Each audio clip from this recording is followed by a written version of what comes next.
Move it, old man. You're blocking the hallway. Dr. Marcus Chun barked at Henry Patterson, shoving his cleaning cart so hard that bottles of disinfectant nearly toppled over.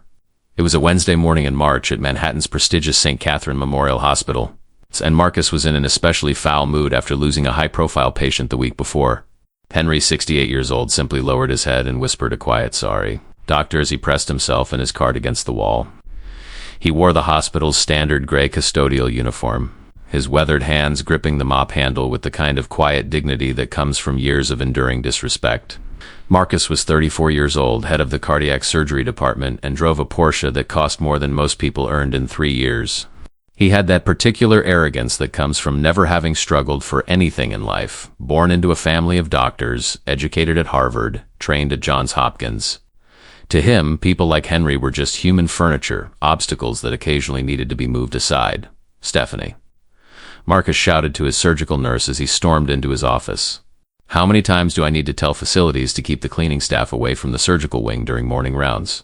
Stephanie Morrison, 42 years old, had worked with Marcus for 6 years and knew his temperament all too well. "Dr. Chun, he was just doing his job. The floors need to be cleaned before the 9 a.m. surgeries. His job, standing in my way, is his job?" Marcus shot back, throwing his leather briefcase onto his mahogany desk. "These people don't understand hierarchy, and they think they can occupy any space like they own the place." Henry heard everything from the hallway. At 68, he had worked at St. Catherine's for 4 years and had grown accustomed to this treatment. He wore his simple gray uniform and was essentially invisible to most of the medical staff.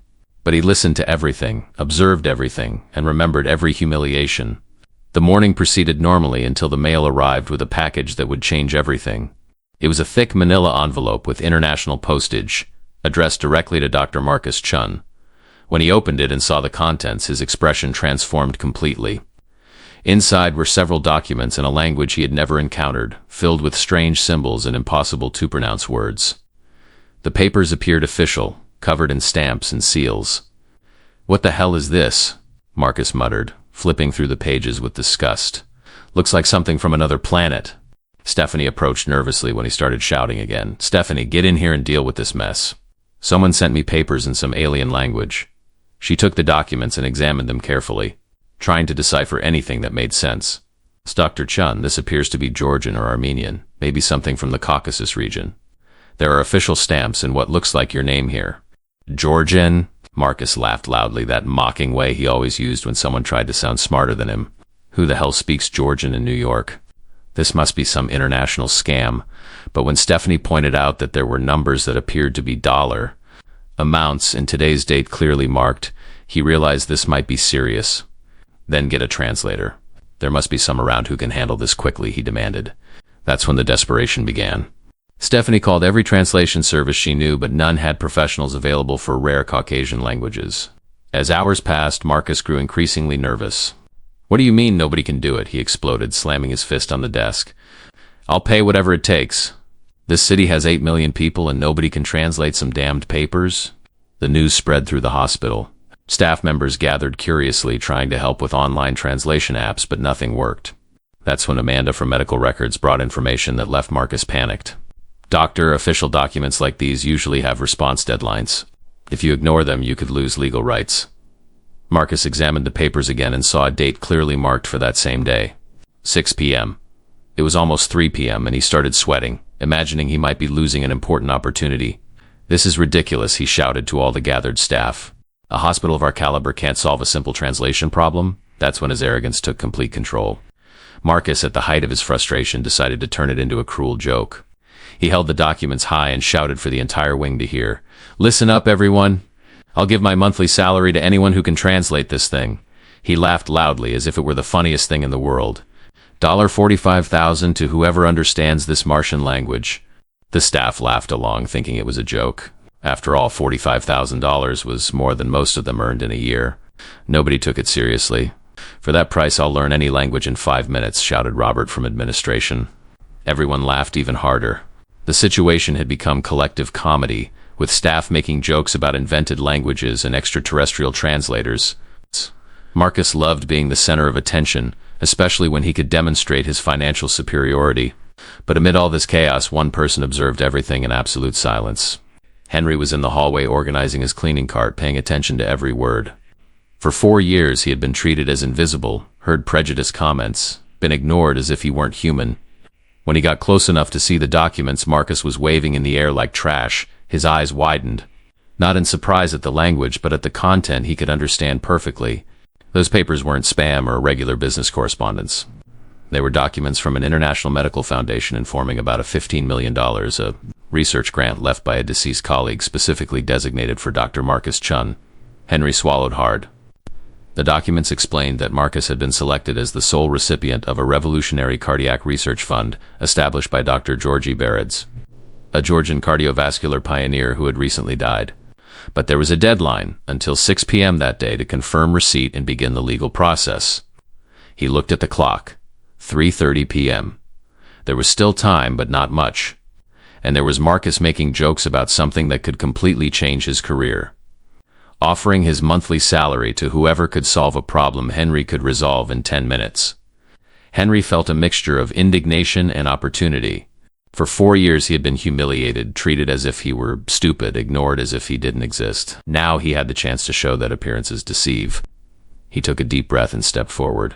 "Excuse me, Dr. Chun," he said with a firm but respectful voice. "I can help with the translation." The entire wing fell silent. Everyone turned to look at the janitor who had dared interrupt the doctor's fun. "You what?" Marcus asked, as if he hadn't heard correctly. "I said I can translate the documents for you, doctor," Henry repeated, maintaining his posture straight. "I know the language." The laughter that exploded in the hallway was even louder than before. Staff laughed to tears, thinking it was the most absurd joke they'd ever heard. The janitor wanting to translate documents that professional linguists couldn't solve. Marcus laughed so hard he had to lean on his desk. "Did you hear that, people? The janitor here's a polyglot. That's rich, old-timer." "So you're going to make me $15 million by translating Georgian papers?" He didn't even know he'd guessed both the language and the amount correctly, but Henry knew. And he was ready to accept the challenge Marcus had thrown without imagining who he was dealing with. "Look here," Marcus continued, still laughing. "The old man who can't even clean a hallway properly wants to solve a problem professional translators couldn't handle." The staff laughed harder. Some even applauded, thinking it was the funniest show they'd witnessed in the hospital. But Henry didn't waver. He knew exactly what he was doing. The deadline kept running, and in a few hours this joke would transform into the most expensive lesson Marcus Chun had ever received in his life. "Dr. Chun, I'm not joking," Henry said, taking another step forward while the entire wing still laughed at the situation. "I really can translate those documents." Marcus wiped tears of laughter and looked at him as if seeing a talking animal. "Oh, of course you can. And I can fly too. Listen here, old man. Go back to your mop and let the adults handle serious problems." The collective laughter echoed through the hallway again. Stefan even felt bad about the situation, but didn't have the courage to intervene. After all, she also thought it impossible that a janitor could solve what professional translators couldn't. Henry didn't move. He remained firm in the same spot, his eyes fixed on the documents Marcus was holding. "Can I at least look at the papers? Maybe I can identify some words." "Identify some words?" Robert from administration shouted between laughs. "Sir, this isn't child's play. These are complex legal documents." "Yeah, stop insisting," Amanda from records added. "You're just making it worse." But Henry didn't give up. There was something in his posture that drew attention, a determination that didn't match the image everyone had of a simple janitor. "Dr. Chun, you yourself said you'd give your salary to whoever translated it. I'm here offering to try." Marcus stopped laughing for a few seconds. There was something in the old man's voice that bothered him, a confidence that shouldn't exist. "Fine, since you insist on embarrassing yourself, I'll give you this chance. But when you fail, I want you to apologize to everyone here for wasting our time." He extended the documents to Henry with a disdainful gesture. "Go ahead, genius. Show us how it's done." Henry took the papers carefully, as if holding something very valuable. The moment his eyes met the text, something changed completely in his expression. It was as if he had come alive, as if a part of him that had been dormant for years had awakened. "Gibani Doctori Cheney," he said in a low voice, reading a line from the document. "Kemi Kartuli Sakiliaria," not double quotes. The wing fell into absolute silence. Everyone stopped laughing instantly. It was impossible to fake that perfect pronunciation, that natural fluency that came from Henry's mouth as if he'd been born speaking Georgian. Marcus's eyes widened. "You're actually reading that?" "Yes," Dr. Henry responded, his eyes still fixed on the documents. It says, "Dear Dr. Chun, we write to inform you about the legal situation regarding the research grant left by your colleague, Dr. Georgi Bereds. who passed away in Tbilisi on February 5th of this year. Marcus's jaw literally dropped. He had a colleague in Georgia he barely knew about, but more shocking was hearing this man he despised speaking with perfect fluency a language he didn't even know existed. "Continue," he said, his voice coming out almost as a whisper. Henry continued reading, translating with a fluency that left everyone speechless. "Your colleague Dr. Barrett's left a research grant valued at $15 million, including funding for a revolutionary cardiac research center and a considerable academic endowment. As the designated recipient and his chosen successor, you have legal rights to all the funds. $15 million. The number echoed through the room like thunder. Marcus had to lean on the desk to avoid falling. It was enough money to establish the most advanced cardiac research center in the country to guarantee his legacy for decades. But there's a condition, Henry continued, turning the page. You must confirm receipt of this correspondence by 6 p.m. today, Brasilia time zone, and send signed confirmation documents by midnight. If you don't meet the deadline, the grant will be designated to the Georgian State Medical University." Marcus looked at the clock. 3:50 p.m. Less than 4 hours to confirm, and only 8 hours to send everything back. Desperation took over him completely. "How do you know Georgian?" he asked, still trying to process what was happening. Henry carefully folded the documents and returned them to him. "I was a professor of medicine at Tbilisi State University, Dr. Chun, cardiovascular surgery specialist. I worked there for 22 years. The wing fell silent again, but this time it wasn't from laughter. It was from pure shock. This man they saw every day cleaning bathrooms and emptying trash had been a medical professor in one of the most respected universities in Eastern Europe. "You were a professor?" Stephanie asked, genuinely curious. "What happened?" Henry sighed deeply. He didn't like talking about the past, but he realized he needed to explain to be taken seriously. "I lost my position 4 years ago. I was doing research on experimental cardiac procedures that challenged the Georgian medical establishment. When I published results that contradicted the work of powerful doctors, I was blacklisted." "And after that?" Amanda asked, now with a completely different expression. "After that, I was on the academic blacklist throughout Eastern Europe. My wife had died 2 years earlier from cancer. My daughter was studying medicine here in New York and needed financial support. I accepted the first job that appeared when I immigrated." Henry's story fell like a bomb in the middle of the hallway. Staff members who minutes before were laughing at him now looked at him with a mixture of respect and pity. It was impossible to imagine that this quiet man who cleaned their offices every day had been a respected professor. "Are you sure about the translation?" Marcus asked, still incredulous. "I'm certain, doctor. I can translate the entire document word by word if you want. I can also help with the response that needs to be sent." Marcus started pacing back and forth, his brain working at 1,000 miles per hour. $15 million, a fortune that was literally in the hands of the man he had humiliated minutes before. Okay, he said, trying to regain control of the situation. "Let's suppose you really know Georgian. But that doesn't mean you understand complex legal medical documents. You could be translating wrong." Henry maintained his calm. "Dr. Chun, besides Georgian, I speak Russian, Armenian, Turkish, and English. I did my doctorate in international medical law at Moscow State University and worked as an official translator for the World Health Organization before entering academia." Each revelation was like a slap in Marcus's face. This man he treated like trash had a background he could only dream of having. "Even so, I could be paying you to make up anything," he said, crossing his arms. "How will I know you're not lying about the amount?" That's when Henry did something nobody expected. He took out his old cell phone and called a number he knew by heart. "Hello, WHO Medical Documentation Office. This is Dr. Henry Patterson, former official translator. Could you confirm the authenticity of some documents for me?" He gave the header data from the documents, spoke in Georgian for several minutes, and then hung up. "Confirmed. The documents are authentic. They were sent by the Barides Foundation legal office in Tbilisi. The grant is real." The silence in the wing was deafening. Marcus felt as if the floor were opening beneath his feet. Not only was the grant real, but the man he despised was the only person there capable of saving him. "How much do you want to do the complete translation?" he asked, his voice coming out lower than normal. "You already made an offer, doctor," Henry responded, looking directly into his eyes. "Your monthly salary, $45,000. Marcus swallowed hard.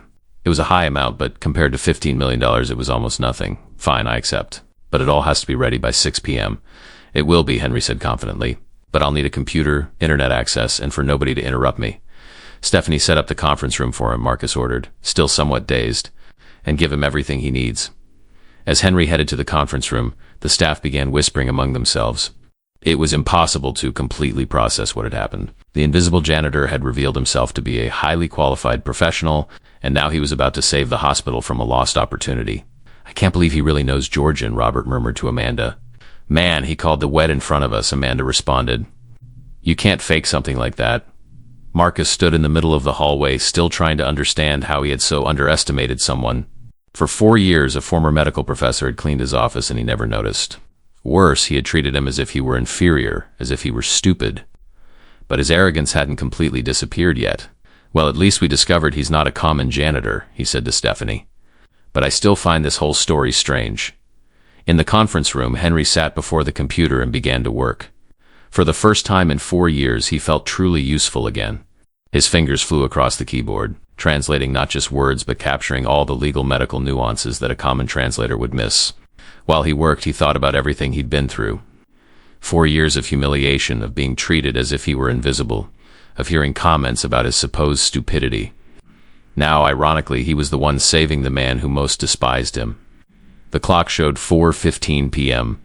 There was still time, but he knew he needed to be perfect. Not just because he was being well paid for it, but because he wanted to prove to himself that he was still competent, that he still had value. Outside, Marcus paced nervously, looking at the conference room every 5 minutes. $15 million depended on the man he had called incompetent an hour earlier. The irony of the situation wasn't lost on anyone in the wing. The person he least respected had become the most important of all.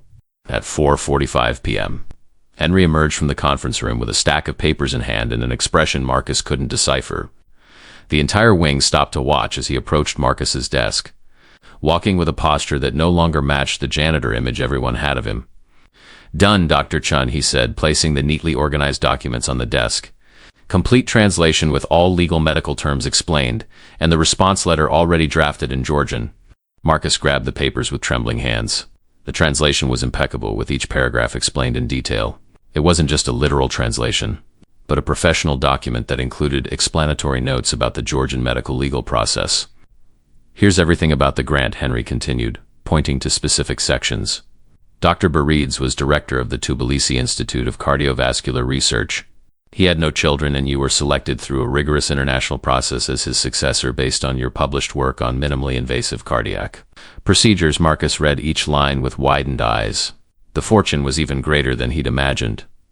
Besides the $15 million in the research fund, there were equipment donations worth at least another $5 million, and international collaboration agreements with 3 major European universities. "And this response letter?" he asked, picking up a document written in Georgian with perfect penmanship. "Official confirmation of receipt and acceptance of the grant," Henry explained. "It needs to be sent by express mail today. I also prepared a power of attorney for the Georgian lawyers to begin the transfer process." Stephanie approached to see the documents. "Henry, this is incredible. It looks like work from an international law firm." "That's because it is," Henry responded simply. "I've done hundreds of similar documents when I worked for the WHO. Marcus looked at him with a completely new expression. It was no longer contempt or condescension. It was a mixture of forced respect and discomfort at having to recognize he was wrong. "You really understand all of this," he said, more as a statement than a question. "Yes, doctor. I worked with international medical grants for 12 years before entering academia. I know Georgian medical law as well as American law." Robert from administration approached curiously. "Henry, forgive the question, but how does someone with your background end up working as a janitor?" The question everyone wanted to ask had finally been asked. Henry took a deep breath, knowing he'd have to tell a story he preferred to keep buried. "It wasn't by choice," he began, sitting in the chair Marcus offered. "As I said, I denounced controversial research practices in Georgia. Some powerful doctors were falsifying clinical trial results, putting patients at risk for profit, and then," Amanda asked, genuinely interested, "then I became public enemy number 1 of the Georgian medical establishment. They not only fired me, but spread that I was problematic, unstable, difficult to work with. No university wanted to hire me." The wing fell silent. It was a situation everyone knew indirectly, but had never seen up close. Someone who paid the price for doing the right thing. "I tried to work as a freelance medical translator," Henry continued, "but the market was saturated. Besides, my wife had died and my daughter was already in her 3rd year of medical school here in New York. I needed a steady income, And your daughter? Stephanie asked softly. My daughter Rebecca's 29 years old and finishing her cardiology residency at Mount Sinai. She has student loans of over $300,000. The hospital's health insurance and steady paycheck allowed me to help her without her having to quit. Marcus felt a tightness in his chest. For 4 years he had mistreated a man who was fighting to keep his daughter in medical school. The guilt started hitting, but he tried to disguise it. So that's why you accepted working as a janitor? He asked, avoiding looking directly into his eyes. I had no option. I needed employment with a signed contract to have visa rights and health insurance. When the hospital offered the position through the custodial services company, I accepted the same day. But that was 4 years ago, Robert observed. Why didn't you look for another job afterward? Henry smiled bitterly.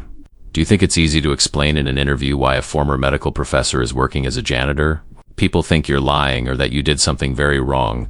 The truth hurt more than anyone in the wing was prepared to hear. They had lived for 4 years with a highly qualified man, treating him as if he were invisible, as if he were less capable than any of them. Besides, Henry continued, the salary here, even being low, at least was fixed. I could help Rebecca with her loans and maintain our apartment. It wasn't the job of my dreams, but it was dignified. Marcus shifted uncomfortably in his chair. He remembered all the times he had complained about Henry to Stephanie, how he treated custodial staff as if they were objects.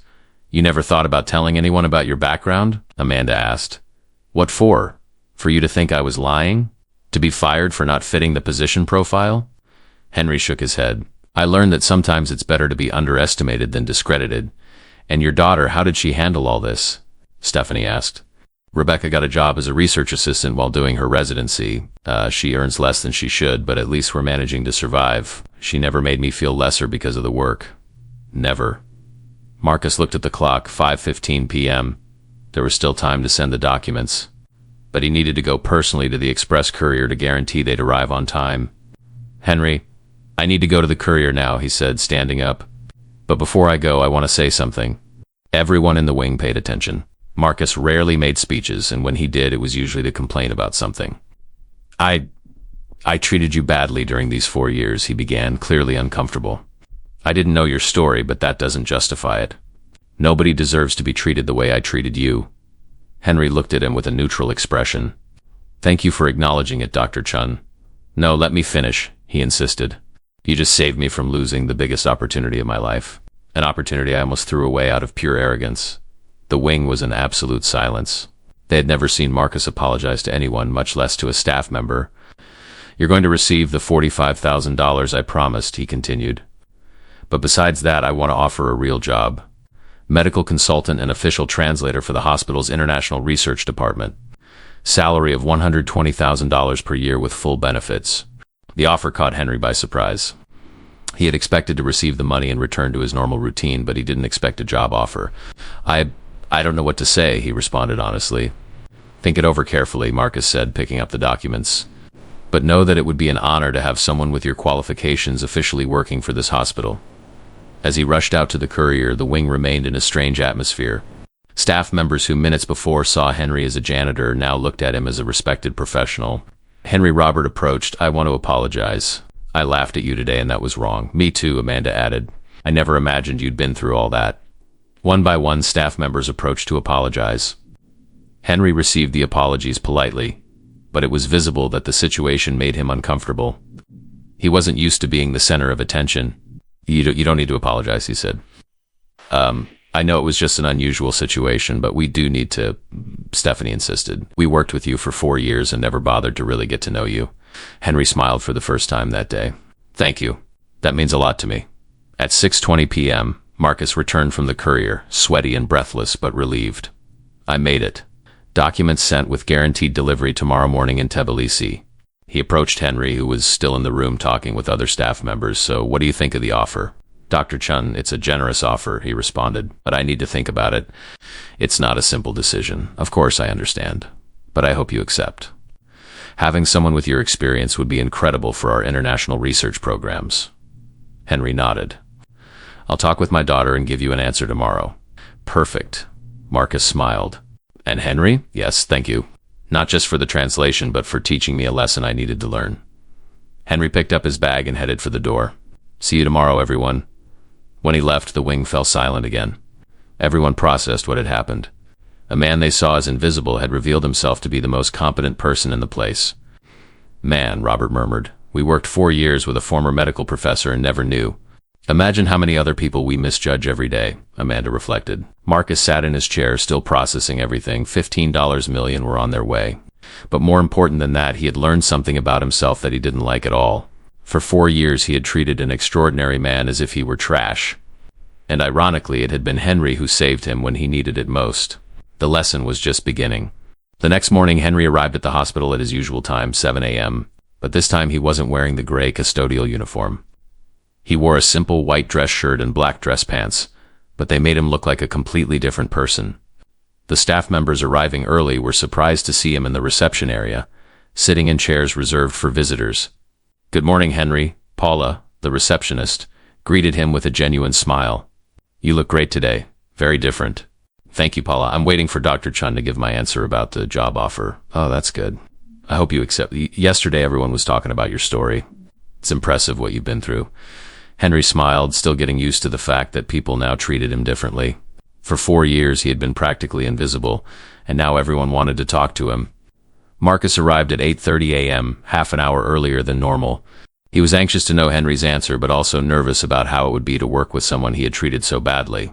"Good morning, Henry," he said, approaching reception. "Have you decided?" "Good morning, Dr. Chun. Yes, I accept your offer, but I have some conditions." "Of course, go ahead." "First, I want to work part-time for the first 2 weeks to train my replacement in custodial services. I don't want to leave the hospital in a bind." Marcus was impressed. Even after everything he'd been through, Henry still cared about the work he was leaving behind. "Second," he continued, "I want my salary deposited directly into the account of the medical school where my daughter studies. I don't want to risk delaying any loan payments." "No problem. Anything else?" "Yes. I want a written contract with all functions well defined. I don't want anyone to be able to say in the future that I wasn't qualified for the position." Marcus nodded. "Fair. I'll have legal prepare everything today." They went up to the office where Stephanie was already organizing the day's schedule. When she saw Henry, she smiled and stood up to greet him. "Henry, I'm so glad you accepted. It'll be wonderful working with you officially." "Thank you, Stephanie. I'm excited too." Marcus headed to his office, but before entering, he turned to Henry. "Oh, I forgot to mention. An email arrived from Tbilisi early this morning. The lawyers confirmed receipt of the documents. They said it was the most impeccable translation work they've ever seen." Henry smiled. "I'm glad they liked it. Not just liked. They want to hire you for other cases. It seems you have a reputation there I didn't know about. It's possible. I worked with the Barrett's Foundation several times when I was at the university. During the morning, Henry was officially introduced to all departments. It was strange to see people's reactions. Some were still processing the transformation, others greeted him with genuine respect. At 10 a.m., Marcus received a call that completely changed the course of the day. Dr. Chun, Stephanie called him on the intercom. "There's a Dr. Natalia Barid's on the line. She says she's calling from Tbilisi and it's urgent." Marcus answered immediately. Conversation was in English, but he asked Henry to translate some more complex parts. After 20 minutes, he hung up with a concerned expression. "Henry, we have a problem," he said. "More documents arrived from Tbilisi. Seems the grant has more complications than we imagined." "What kind of complications?" "I didn't fully understand. She said something about a legal challenge, other institutions that appeared pending lawsuits. She asked me to send a detailed response by tonight." Henry frowned. "That's strange. Yesterday the documents clearly said you were the designated recipient." "Yeah, but now it seems there are other people involved. And the worst part, if I don't resolve this by midnight, I could lose everything." Marcus was clearly nervous. Yesterday he'd discovered he was a millionaire, and now he could lose everything over a legal complication he didn't understand. "Calm down," Henry said, keeping his voice steady. "Let's wait for the documents to arrive and analyze them carefully. Experience tells me these situations usually have solutions." At 2 p.m., a motorcycle courier arrived with a thick envelope from the Georgian consulate. There were at least 30 pages of legal documents, all in Georgian with complex legal language. Henry locked himself in the conference room to analyze everything. Marcus paced nervously outside, asking every 15 minutes if he'd finished. "Marcus, let him work," Stephanie scolded him. "You're more nervous than a student taking finals." $15 million. Stephanie, do you understand? $15 million. "I understand, but being nervous won't help. Trust Henry." At 4 p.m., Henry finally emerged from the room with a serious expression. Marcus ran to him immediately. "So what's happening?" "Sit down, Marcus. This is more complicated than we imagined." All the staff members approached to listen. The situation had become the most important event that had ever happened in the hospital. 3 medical institutions appeared claiming they should receive part of the grant, Henry began. 2 research universities in Eastern Europe and 1 American foundation that says they had a collaboration agreement with Dr. Barrett's. But is that possible? Yesterday you said I was the designated recipient. I said that based on the documents we received yesterday. But Georgian medical grant law is different from American. Institutions can challenge designations up to 6 months after death. Marcus ran his hand through his hair desperately. So I'm going to lose everything? Not necessarily. But you're going to have to prove you have legal rights to the grant. And that means going to Tbilisi. Going to Tbilisi? When? Tomorrow. The wing fell into absolute silence. Marcus looked at Henry as if he'd gone crazy. Tomorrow? That's impossible. I don't speak Georgian, don't know anything there, don't know how their legal system works. That's why you're not going alone, Henry said calmly. I'm going with you. You? I know the Georgian medical legal system. I speak the language perfectly and have contacts in Tbilisi. Without professional help, you'll definitely lose everything. Marcus sat down trying to process everything. But this will cost a fortune. Tickets, hotel, lawyers, double quotes. Marcus, you're talking about $15 million. Spending $30,000 to guarantee that is an investment, not an expense. And what if I still lose? Then at least you'll know you tried everything. But if you don't go, you'll definitely lose. Stephanie approached. Marcus, Henry's right. You have to go. But what about the hospital? I can't just disappear overnight. I'll take care of everything here, Stephanie offered. You stay as long as you need. Marcus looked at Henry again. You'd really do this? Travel to Tbilisi to help me? I would, but obviously not for free. I want 5% of whatever you manage to recover. 5%? Marcus calculated quickly. That's almost $750,000. Exactly. And that's what any international lawyer would charge for a case like this.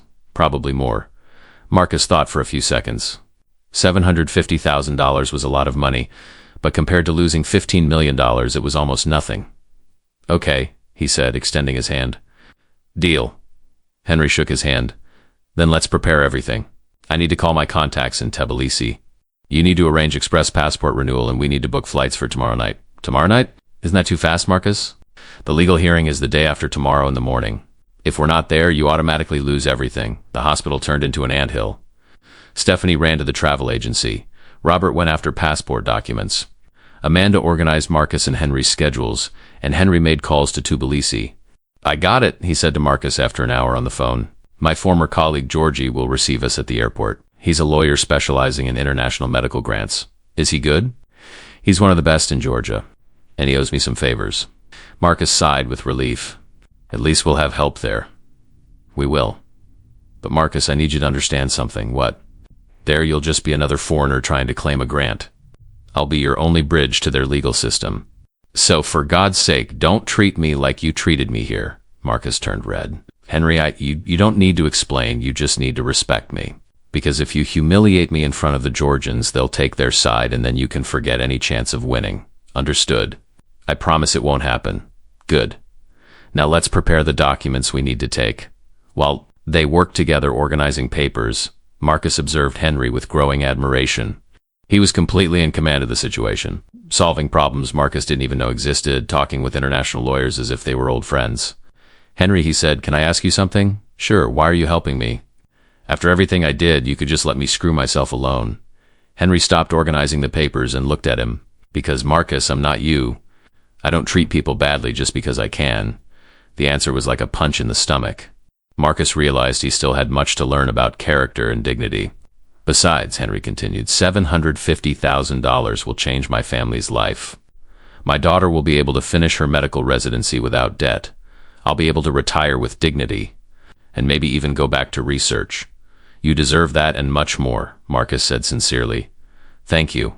Now let's work. We have a flight to catch tomorrow. The flight to Tbilisi left JFK at 11 p.m. with a layover in Frankfurt.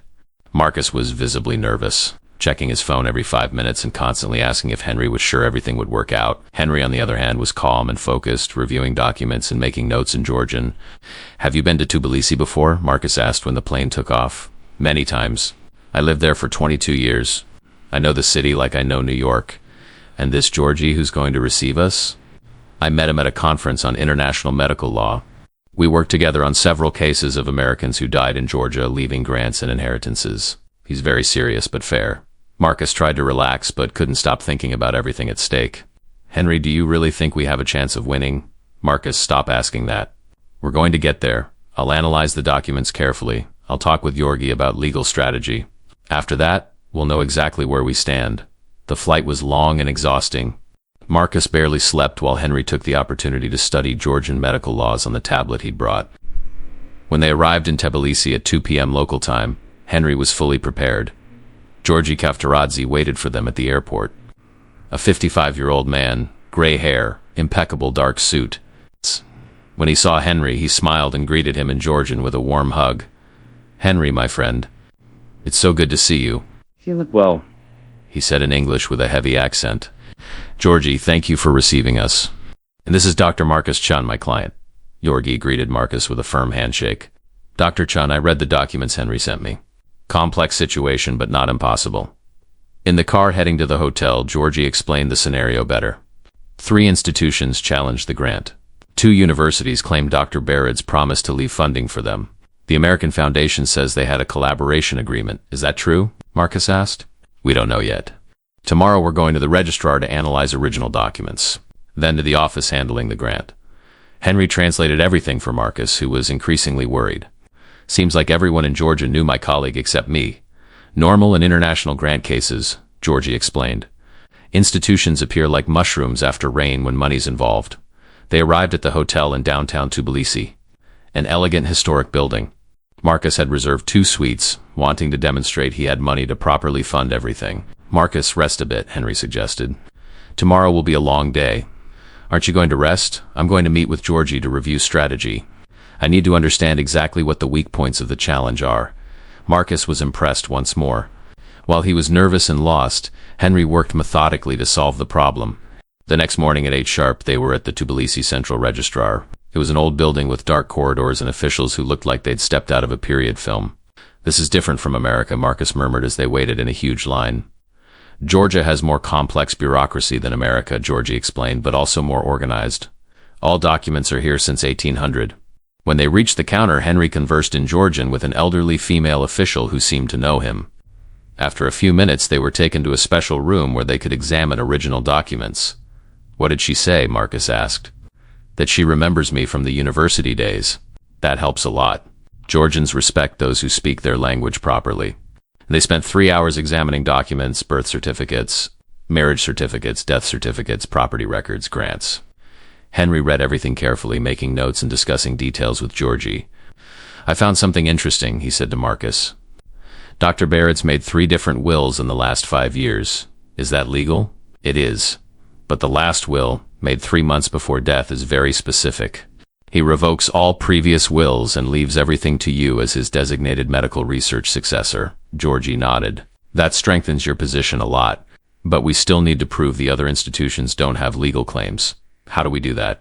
We need witness testimonies. People who knew Dr. Barrett's in his final years and can confirm he wanted the grant to go to you specifically for the research you're developing. Marcus felt more hopeful. Do those people exist? Yes. His personal physician, colleagues from the institute, his lawyer. Tomorrow at the hearing, they'll testify. They left the registrar and went to lunch at a traditional Georgian restaurant. Marcus could barely eat, but Henry conversed calmly with Georgi about the city, politics, everything except the grant. How can you stay so calm? Marcus asked. Because being nervous doesn't solve anything. I've done everything I could today. Tomorrow we'll see the result. In the afternoon, they visited the law office handling the grant. It was a modern building, completely different from the morning's registrar. The responsible lawyer, Dr. Tamas Shalukashvili, received them in an elegant conference room. Dr. Chun, pleasure to meet you, he said in English. We've analyzed the documents Dr. Patterson sent. Impeccable work. Thank you, Marcus responded, still depending on Henry to translate more complex parts. But we have problems, Doctor. Shalukashvili continued. The challenging institutions have very aggressive lawyers. They'll question everything from document authenticity to your actual identity. And if they manage to prove I'm not the right recipient, then the grant goes to the Georgian State Medical University. Nobody wins anything. Henry leaned forward. Dr. Shalukashvili, what's the most effective strategy? Prove not only that Dr. Chun is the designated recipient, but that Dr. Barrett's really wanted the grant to support his specific research. We need to show the designation wasn't made under pressure or manipulation. How do we do that? Witnesses. People who knew Baird's in his final years and can confirm he spoke about Dr. Chun's research and wanted to support it. Marcus got animated. Do these people exist? Yes. His physician, research colleagues, his personal lawyer. Problem is the challengers also have witnesses. So it'll be word against word? Not exactly, Henry intervened. It'll be evidence against evidence. And we have advantages. What advantages? The last will is very specific and detailed. It doesn't just designate Dr. Chun, but explains why. Dr. Baird's wrote that he admired Marcus's research on minimally invasive cardiac procedures and believed this was the future of cardiovascular medicine. Georgie nodded. That's emotionally strong. Georgian judges are sensitive to clear medical legacies. Besides, Henry continued, the challengers have to prove they deserve the grant. It's not enough to allege Dr. Baird's mentioned them. They have to show documented promises or legal agreements. Dr. Shalikashvili smiled. Dr. Patterson understands Georgian medical grant law better than many local lawyers. I worked with this for years, Henry responded modestly. They returned to the hotel at the end of the afternoon. Marcus was exhausted, but Henry continued working, organizing documents and preparing arguments for the hearing. Can I ask you something? Marcus said when they were in the hotel lobby. Sure, why do you know so much about Georgian law? It seems like you know every detail. Henry smiled. My doctoral thesis was on international medical grants in the Caucasus region. I spent 3 years studying specific cases from Georgia, Armenia, and Azerbaijan. You really are remarkable. Thank you. Now go rest. Tomorrow you'll need to be focused. That night Marcus barely slept. He kept thinking about how he had underestimated Henry for so long. Not only was he highly qualified, but he was dedicating himself completely to solving a problem that wasn't his. Early in the morning, the documents and testimonies were all prepared. George had confirmed that 3 key witnesses would testify in Marcus's favor. Ready? He asked when they met for breakfast. As ready as I'll ever be. Remember, in the hearing, let me and Gorgi do the talking. Only answer when asked directly and always calmly. Understood. At 2 p.m. they were at the courthouse. It was an imposing building with classic European architecture. Marcus wore his best suit but still felt small compared to the solemnity of the environment. Remember, Henry said while they waited, I'll translate everything for you in real time. But stay calm and trust the process. The judge entered, a stern-looking woman in her 60s named Judge Nino Ciccovani. The hearing began. For the next 3 hours, lawyers presented arguments, witnesses testified, documents were examined. Henry translated everything from Marcus in whispers, explaining nuances of Georgian legal procedure. The challenging institution's lawyers were aggressive, questioning every detail. But Georgie and Henry had prepared well. Every challenge was met with solid evidence. The most powerful moment came when Dr. Baritz's personal physician testified. He described how, in his final months, Dr. Baritz had spoken constantly about Dr. Chun's research, how he believed it would revolutionize cardiac surgery. He told me many times, the physician said in Georgian, which Henry translated, this young American doctor understands what I tried to teach for 40 years. He deserves to continue my work. Marcus felt tears in his eyes. A man he'd never met had believed in his work enough to leave him $15 million. Finally, Judge Ciccovani announced she would deliberate and return with a decision. The wait was agonizing, 30 minutes that felt like hours. When the judge returned, the courtroom fell silent. After analyzing all evidence and testimonies, she began in Georgian, which Henry translated simultaneously. This court determines that Dr. Marcus Chun is the legitimate and designated recipient of the Baird's medical research grant. Marcus grabbed Henry's hand, barely able to believe it. The grant in its entirety of $15 million is hereby awarded to Dr. Chun for the purpose Dr. Baird's intended, advancing minimally invasive cardiac surgical procedures. The courtroom erupted. The challenging institution's lawyers protested, but the judge's gavel fell with finality. Decision is final and binding. This hearing is adjourned. Marcus couldn't hold back tears, not just because of the money, but because a man he'd never known had believed in him, and because another man whom he'd treated terribly had fought to make sure he received what he deserved. Henry, he said, his voice choked with emotion, I don't know how to thank you. You already did, Marcus. You gave me back my professional dignity. That's worth more than money. But both knew that wasn't entirely true. The $750,000 Henry would receive would change his and his daughter's life forever. More importantly, both men had learned lessons about respect, dignity, and the danger of judging people by their appearance or current circumstances. As they left the courthouse into the Georgian sunlight, Marcus realized the greatest treasure he'd gained wasn't the $15 million. It was understanding that every person has a story. Every person has value, and true wisdom lies in recognizing that before it's too late. 3 months after the Tbilisi courthouse decision, Marcus stood in his completely renovated office, looking out the window at New York City's movement. St. Catherine Memorial Hospital had grown exponentially with the research grant investment, and now occupied an entire new wing dedicated to cardiovascular research. But the most important change wasn't in numbers or facilities, it was in the hospital's culture. "Marcus, the board meeting is in 10 minutes, Henry said, entering the office with a folder of documents. He now served as Director of International Medical Relations, with a salary of $125,000 annually and a percentage of all international grants he secured. He wore an elegant suit and carried himself with the confidence of someone who had proven their worth. "Thanks, Henry. Did you review the collaboration proposal from the Berlin Institute, all reviewed and translated? I also prepared an executive summary in English for you to present to the board." Marcus smiled. "I don't know how I managed to work before you were officially part of the team." "You managed, but not with this efficiency," Henry responded, organizing papers on the desk. "By the way, I got a call from Tbilisi. 2 more American doctors need help with international medical grants. Should I accept the cases?" "Absolutely. Actually, what do you think about establishing a formal international medical grants department? You'd be the director." Henry stopped organizing documents and looked at him. "Are you serious?" "Completely. I already talked with administration. We can set up a team of 5 people with you coordinating everything. Your daughter Rebecca could even join once she finishes her residency." "Marcus, that would be incredible. You deserve it.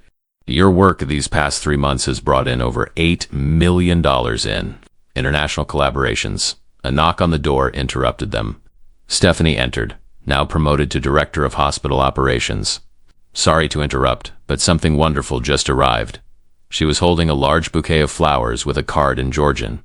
Henry read it and smiled emotionally. "What does it say?" Marcus asked. "It's from Dr. Shalikashvili in Tbilisi.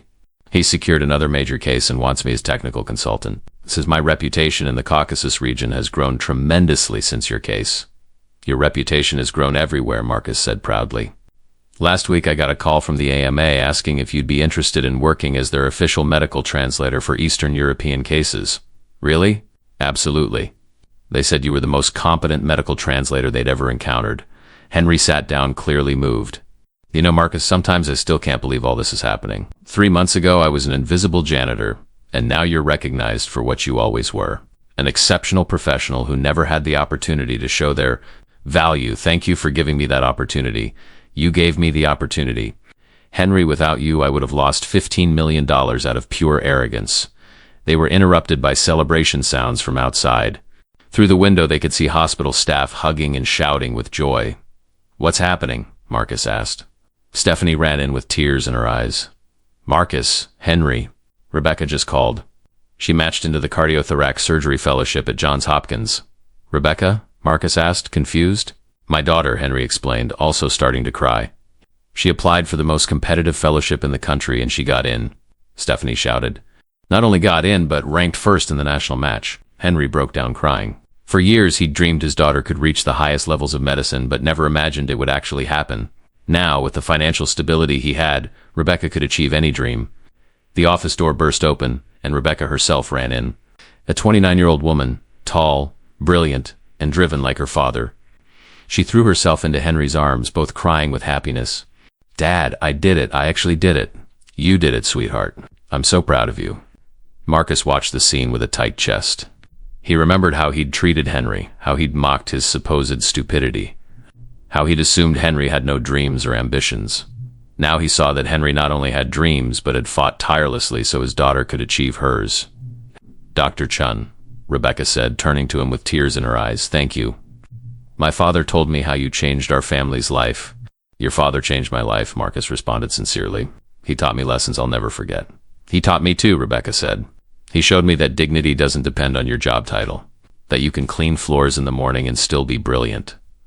The celebration continued throughout the hospital.